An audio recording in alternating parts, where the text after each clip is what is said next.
अस्सलाम वालेकुम, मेरा नाम आप देख रहे हैं TechHoz, जिसके अंदर हम लोग डिस्कस करते हैं पाकिस्तान और दुनिया भर से आने वाली टेक न्यूज़ और अपडेट्स को। मुझे पता है कि आप लोग सोच रहे होंगे आज तो संडे है भाई, क्यों नहीं वीडियो कहाँ गई। तो यार आज मैं इसलिए ये वाली वीडियो अपलोड कर रहा हूँ क्योंकि कल इसको मैंने अपलोड करना था और कल सारा दिन लाइट नहीं आई। उसके बाद हम लोगों ने Realme C25 की अनबॉक्सिंग को अपलोड करना था। आप लोग टेंशन मत लें, आप लोगों के जितने भी क्वेश्चन है नीचे कमेंट कर दीजिएगा। कल आप लोगों को Q&A वाली वीडियो लाजमी तौर पर देखने को मिल जाएगी। हम लोग बात करें आज की पहली अपडेट की, जो कि काफ़ी इंटरेस्टिंग आ रही है फेसबुक के रिलेटेड। तो आप लोगों को पता है कि फेसबुक का भी रिसेंटली डाटा लीक हुआ था। 533 मिलियन, तकरीबन आधे अरब से ज़्यादा लोगों का डाटा वो लीक हो चुका हुआ था। अब इसके बाद आप लोगों को फेसबुक की तरफ से किसी किस्म की कोई भी स्टेटमेंट देखने को नहीं मिली होगी। फेसबुक ने अपने यूज़र्स को बताया ही नहीं है कि हमारा डाटा लीक हो चुका है, तो आप लोग केयरफुल रहिएगा। अब इसके रिलेटेड फेसबुक के एक रिप्रेजेंटेटिव ने कहा कि हम लोगों ने इसलिए नहीं लोगों को बताया, फर्स्ट ऑफ ऑल तो लोग कुछ कर नहीं सकते, मतलब हम उनको बता भी देंगे तो लोग क्या करेंगे।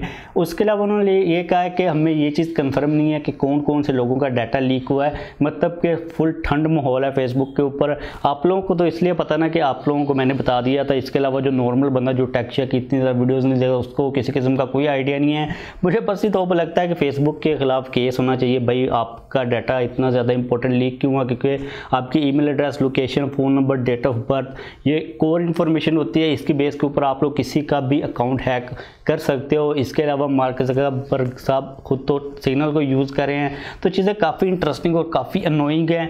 क्योंकि अगर आप लोगों को बता दो ना कि ये सीन हुआ, लोग थोड़े से प्रिपेयर हो जाएं, अपने अकाउंट्स को सिक्योर रख सकें। लेकिन भाई फेसबुक टोटली तौर पर करप्ट ही चल रही है। इसके बाद अगली अपडेट आ रही है हुआवे की कार के रिलेटेड। तो 17 अप्रैल को हुआवे कार को इंट्रोड्यूस करवाने वाला है और मुझे थोड़ी सी डिसअपॉइंटमेंट हुई, क्योंकि हुआवे की ये वाली जो कार होगी चाइना की एक कंपनी आर्कफॉक्स, उनके साथ मिलकर होगी और हुआवे का सिर्फ नेटवर्क यूज़ किया जाएगा और सॉफ्टवेयर यूज़ किया जाएगा। मतलब कि एक electric smart autonomous 5G car होगी, जिसके अंदर आप लोगों को सेल्फ ड्राइविंग टाइप के भी फीचर्स मिल जाएंगे। हुआवे का सिर्फ इसके अंदर सॉफ्टवेयर है और हुआवे का किसी किस्म का कोई भी इसके अंदर पार्ट नहीं है। मतलब कि इतनी हमें जो एक्साइटमेंट हो रही थी कि हुआवे की कार आ रही है, हुआवे की कार आ रही है, तो भाई हुआवे की कार नहीं है, बस उनका हार्मोनियस इसके अंदर चलेगा और थोड़ा सा इकोसिस्टम टाइप का देखने को मिल जाएगा। अब मोस्ट इंपॉर्टेंट चीज़ यहाँ पर यह है कि Xiaomi की जो कार आ रही है वो क्या किसी कंपनी के साथ कोलैबोरेट करके आ रही है या फिर डेडिकेटेडली उनकी अपनी आ रही है। अगर हम बात करते हैं ना नेटवर्क की, तो भाई Xiaomi का तो किसी किस्म का कोई भी 5G का नेटवर्क नहीं है और Xiaomi का कोई भी अपना ऑपरेटिंग सिस्टम नहीं है। तो मुझे लगता है कि Xiaomi की जो आएगी कार वो डेडिकेटेडली उनकी ही होगी। और वैसे भी हुआवे की ये वाली कार काफ़ी ज़्यादा महंगी है, Xiaomi की कार काफ़ी सस्ती भी हो सकती है। तो सारी जो हमारी उम्मीदें अब Xiaomi के ऊपर ही हैं। इसके बाद अगली अपडेट आ रही है सैमसंग के रिलेटेड। तो सैमसंग ने पिछले साल अपना गैलेक्सी क्वांटम के नाम से एक स्मार्टफोन इंट्रोड्यूस करवाया था साउथ कोरिया के अंदर, जिसके अंदर काफ़ी एडवांस टाइप की सिक्योरिटी के फीचर्स थे। वो ग्लोबल ही आया था। अभी उसका एक नेक्स्ट वेरिएंट जो अगला मॉडल है वो आने वाला है, जिसके अंदर हमें स्नैपड्रैगन 855 प्लस का प्रोसेसर मिलेगा।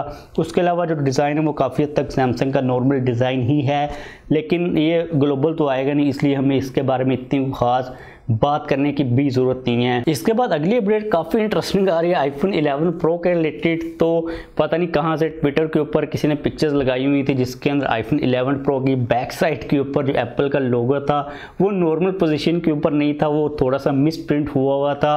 और कहा यह जा रहा है कि इस आईफोन को $2700 के अंदर सेल कर दिया गया। मतलब कि ओरिजिनल आईफोन 11 प्रो की जो प्राइस वो तकरीबन $1000 थी और इसकी 2.7 टाइम्स ज़्यादा प्राइस थी, जिसके ऊपर इसको सेल कर दिया गया।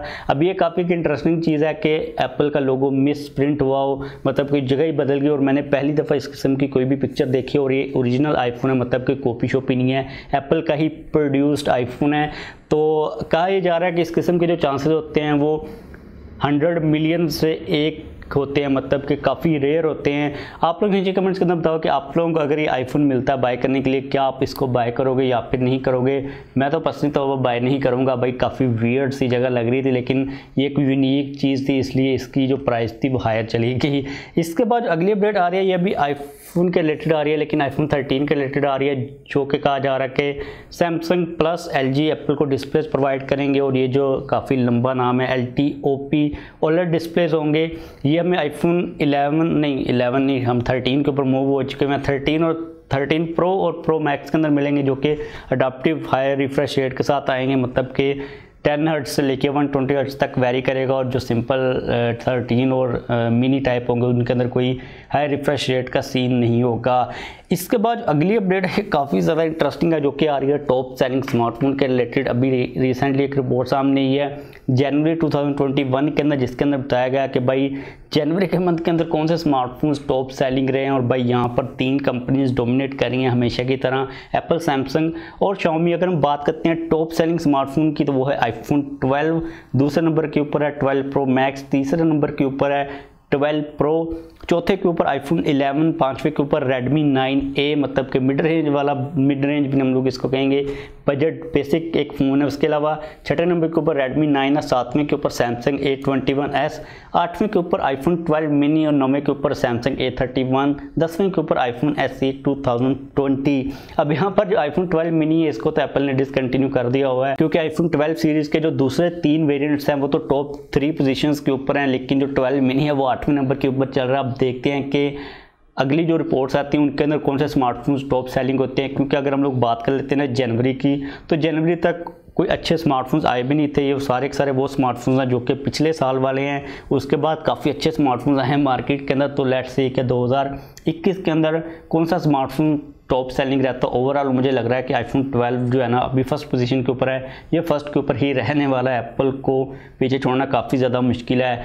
बात हो रही है यहाँ पर एप्पल को पीछे छोड़ने की, तो अगली अपडेट काफ़ी इंटरेस्टिंग आ रही है। आप लोगों को पता है कि सैमसंग और एप्पल की तो आपस में जंग चलती रहती है। सैमसंग ने अब इसको काफ़ी ज़्यादा सीरियसली ले लिया हुआ है। अभी रिसेंटली सैमसंग की एक एप्लीकेशन आई है जिसका नाम है iTest, जो कि आईफोन यूज़र्स को स्पेसिफिकली टारगेट किया गया है। इसके अंदर सीन काफ़ी ज़्यादा इंटरेस्टिंग है कि आप लोग अपने आईफोन के अंदर सैमसंग की ये वाली ऐप को इंस्टॉल कर सकते हो। उसके बाद आप लोगों को कुछ ये डमीज टाइप का एक्सपीरियंस प्रोवाइड करेंगे कि किस तरह आप सैमसंग का जो यूआई है उसको यूज़ कर सकते हो, मतलब कि थोड़ा बहुत एक्सपीरियंस कर सकते हो सैमसंग के यूआई को और एंड्रॉयड को।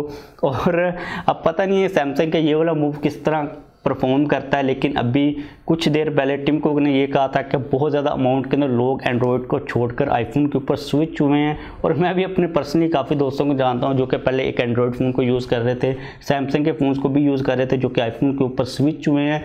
मैं ऐसे किसी दोस्त को नहीं जानता जो कि पहले आईफोन यूज़ कर रहा और अब वो सैमसंग या फिर एंड्रॉयड की किसी भी स्मार्टफोन डिवाइस के ऊपर स्विच हुआ हो। तो मीन्स के जो एप्पल है वो टोटली तौर पर डोमिनेट कर रहा है, चाहे हमें बड़ी नॉच मिल रही है, चाहे अभी तक हमें हाई रिफ्रेश रेट नहीं मिल रहा, लेकिन भाई Apple is winning the game.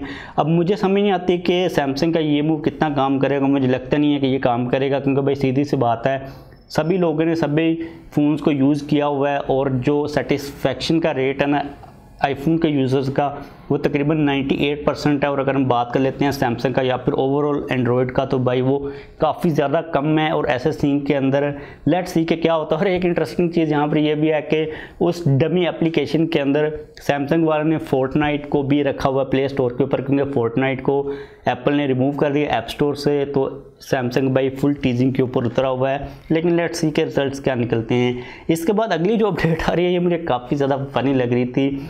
अब ये एक सीरियस अपडेट है, लेकिन इसको जिस तरह PUBG के साथ जोड़ा जा रहा है मुझे काफ़ी हैरानी हो रही थी। कराची के अंदर एक लड़की को किडनैप कर लिया गया और बाद में पकड़ लिया गया सबको जो क्रिमिनल्स वगैरह थे। और जो रिपोर्ट आई उसके अंदर ये चीज़ कही गई है कि भाई ये PUBG को खेलते थे और लड़कों ने 2 लोग थे, उन्होंने PUBG से इंस्पायर्ड होकर इसको किडनैप कर लिया। अब मैं सोचता रहूँ बैठा काफ़ी देर में, भाई PUBG से इंस्पायर्ड होकर किडनैपिंग कैसे हो सकती है। चलो कोई मर्डर टाइप हुआ तो चलो ठीक है हम लोग समझ सकते हैं, किडनैपिंग कैसे हो सकती है, क्योंकि PUBG के अंदर तो किडनैपिंग वाला कोई सीन ही नहीं है। अगर आप लोगों को किसी किस्म की कोई भी समझ आ रही है तो आप लोग नीचे कमेंट्स के अंदर लाजमी तौर पर बताइएगा। इसके बाद जो अगली अपडेट आ रही है ये भी काफ़ी ज़्यादा इंटरेस्टिंग है, जो कि आ रही है Realme 8 सीरीज़ के रिलेटेड। तो भाई पाकिस्तान के अंदर Realme 8 की लॉन्च की जो तैयारियाँ वो टोटली तौर पर कंटिन्यू हो चुकी हुई हैं, तैयारियाँ काफ़ी ज़्यादा चल रही हैं। तो आप लोगों को इसी मंथ के अंदर Realme 8 सीरीज़ पाकिस्तान के अंदर लॉन्च होती हुई नज़र आ जाएगी। आप लोगों की तरफ से काफ़ी ज़्यादा क्वेश्चन आ रहे थे, तो भाई होल्ड योर अपने जो पैसे है वो इकट्ठे कर लें ताकि आप लोग Realme 8 सीरीज़ को जल्दी जल्दी बाय कर सकें। Redmi Note 10 सीरीज़ के आने के बाद देखते हैं कि भाई Realme क्या करता है, क्या गेम प्लान लेके आता है पाकिस्तान के अंदर, क्योंकि भाई जो कंपटीशन है वो आउट ऑफ द फ्रेम जा चुका हुआ है। तो बस आज के लिए हमारे पास यही टेक न्यूज़ और अपडेट्स आ रही थी। वीडियो को खत्म करते अपना जो क्वेश्चन है नीचे कमेंट कर दीजिएगा लाजमी तौर पर, इंशाअल्लाह ताला अज़्ज़ व जल आप लोगों को कल वीडियो मिल जाएगी Q&A की। जाने से पहले वीडियो को लाइक नहीं किया लाइक कर दीजिए, चैनल को सब्सक्राइब नहीं किया हो तो चैनल को भी सब्सक्राइब कर लीजिए।